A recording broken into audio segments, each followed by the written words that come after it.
আসসালামু আলাইকুম। এমএস ওয়ার্ডের চতুর্থ ক্লাসে সবাইকে স্বাগতম। আজকের ভিডিওতে দেখাবো পেজ লেআউট সম্পর্কে। গতকাল ভিডিওতে দেখাইছিলাম ইনসার্ট সম্পর্কে, ইনসার্টের কাজগুলো নিয়ে। আর আজকের ভিডিওতে দেখাবো পেজ লেআউট সম্পর্কে। শুরুতে দেখতে পাচ্ছেন যে আমি এমএস ওয়ার্ড ওপেন করে রেখেছি। এখানে পেজ লেআউট যে অপশনটি রয়েছে সেই জায়গায় ক্লিক করে রেখেছি। পেজ লেআউট যে অপশনটি রয়েছে এখানে ঢুকলে প্রথমে দেখতে পারবেন যে মার্জিনস যে অপশনটি রয়েছে এটা দেখতে পারবেন। তারপরে orientation, size, columns, watermark, page colour, page border ইত্যাদি সকল আইটেমগুলো। শুরুতে যে বিষয়টা নিয়ে কথা বলবো সেটা হচ্ছে মার্জিন সম্পর্কে। মার্জিন বলতে বোঝায় যে পেজের মার্জিন, মানে সাধারণত পেজের মার্জিন যেটা থাকে সেটা হচ্ছে নর্মাল অবস্থায় থাকে। এখান থেকে আপনি যে কোনো আপনার প্রয়োজন অনুযায়ী এখান থেকে কাস্টমাইজ করতে পারবেন। বিশেষ করে অনেক পেজ যদি বৃদ্ধি করার প্রয়োজন হয়, মানে পেজ বড় আকারে আপনার দরকার, ফুল পেজ, তখন আপনার যেটা প্রয়োজন হয় সেটা হচ্ছে ন্যারো অপশনটি। এটাতে পেজের স্পেসটা অনেক বৃদ্ধি করে দেয়। তারপরে এখানে একের পর এক অনেকগুলো সেট আপ রয়েছে। তো বিশেষ করে বেশি প্রয়োজন, মানে যারা সচরাচর কাজ করে নর্মালেই কাজ করে, আর যদি হচ্ছে অনেক টোটাল পেজটা প্রয়োজন হয় তাহলে সেই ক্ষেত্রে আপনার সে ন্যারো যে অপশনটা রয়েছে এটাতে কাজ করে। তো আমি আপাতত এই দুটো অপশন সম্পর্কেই বললাম। এরপরে যে অপশনটি রয়েছে সেটা হচ্ছে ওরিয়েন্টেশন মানে পেজ বলতে বোঝায় যে পেজটা আপনার হচ্ছে পোর্ট্রেট মোডে রাখবেন নাকি ল্যান্ডস্কেপ। পেজের দুটো অপশন রয়েছে, একটা হচ্ছে আপনার পোর্ট্রেট মোড, যেটা দ্বারা আপনার হচ্ছে পেজটি হচ্ছে সোজাসুজি যেটা অবস্থান করে, যেটা বর্তমান অবস্থান আছে। আর যদি আপনি ল্যান্ডস্কেপ করেন তাহলে দেখেন, আমি ল্যান্ডস্কেপ করে দেখাচ্ছি। ল্যান্ডস্কেপ করলে পেজটা হচ্ছে আপনার প্রশস্ত হয়ে যায়। তো এখানে যে অপশনটা রয়েছে সেটা দুটো অপশন, একটা হচ্ছে পোর্ট্রেট মোড আর ল্যান্ডস্কেপ। এটা হচ্ছে আপনার সচরাচর সবাই পোর্ট্রেট মোড ইউজ করে, অনেক সময় ল্যান্ডস্কেপের হচ্ছে ইউজ করার প্রয়োজন পড়ে। তারপরে যে অপশনটি রয়েছে সেটা হচ্ছে সাইজ, অর্থাৎ আপনার পেজটি কোন সাইজে থাকবে। এখানে হচ্ছে আপনার A4 থাকবে কিনা, হচ্ছে লিগালে থাকবে নাকি A3, A5, everything page size সম্পর্কে এই যে সাইজ যে অপশনটি রয়েছে এখানে ক্লিক করলেই আপনি দেখতে পারবেন যে এখানে প্রথমে লেটার আছে, লিগাল আছে, A4 আছে।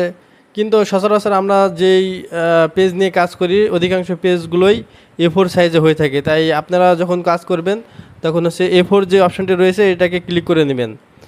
তারপরে যে অপশনটি রয়েছে সেটা হচ্ছে কলামস হচ্ছে সাধারণত ওয়ান যে অপশনটি দেখতে পাচ্ছেন এটাতেই থাকে।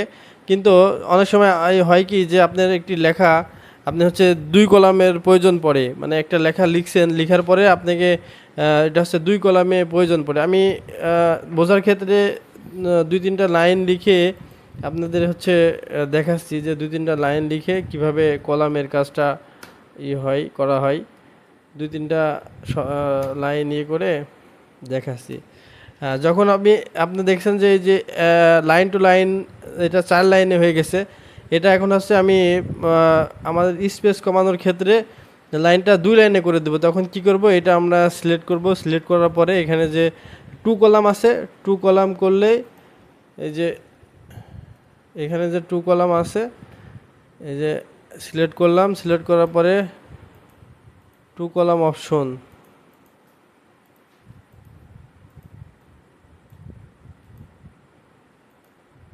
এই যে দেখেন হচ্ছে 2 কলামে এগুলা হয়ে গেছে।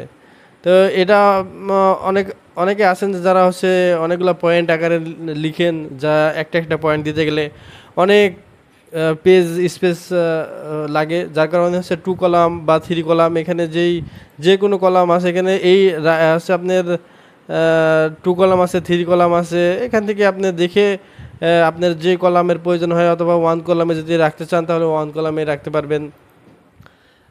এরপরে যে বিষয়টি রয়েছে সেটা হচ্ছে ওয়াটারমার্ক বিষয়টি খুবই জরুরি। এমএস ওয়ার্ডের ওয়াটারমার্ক হচ্ছে যে বিষয়টি রয়েছে, এটা অত্যন্ত জরুরি একটি বিষয়।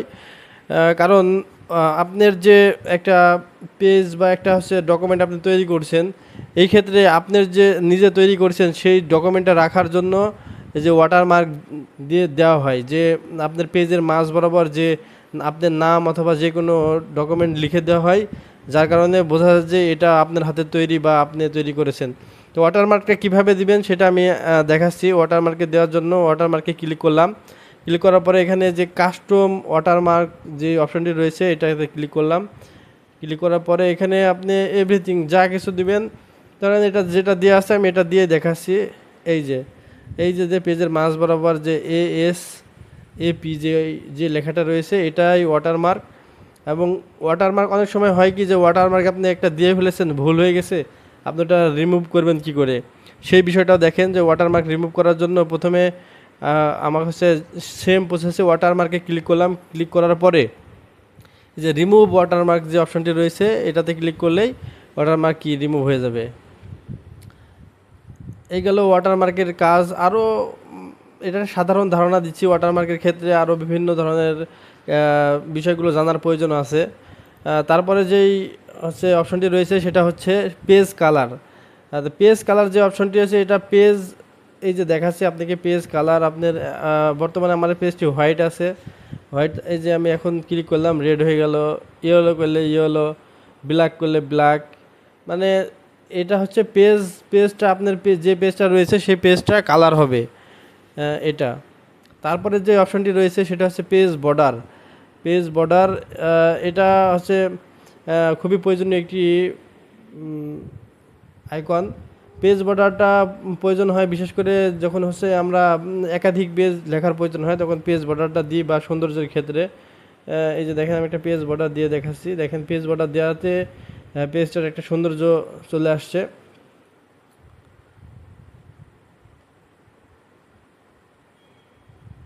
তো এই ছিল পেজ লেআউটের সম্পর্কে সাধারণ একটি ধারণা। এরপরে আস্তে আস্তে এমএস ওয়ার্ডের আরও বিভিন্ন কাজ আমাদের এই চ্যানেল থেকে দেওয়া হবে। তাই যারা এখনও আমাদের এই চ্যানেলটি সাবস্ক্রাইব করেননি তারা দ্রুত আমার এই চ্যানেলটি সাবস্ক্রাইব করে ফেলুন এবং এমএস ওয়ার্ড সম্পর্কে দক্ষ হয়ে উঠুন।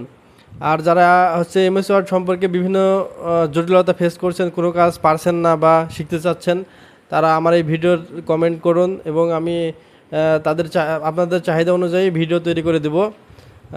আজকের ভিডিও এই পর্যন্ত, দেখা হচ্ছে আবার অন্য কোনো ভিডিওতে।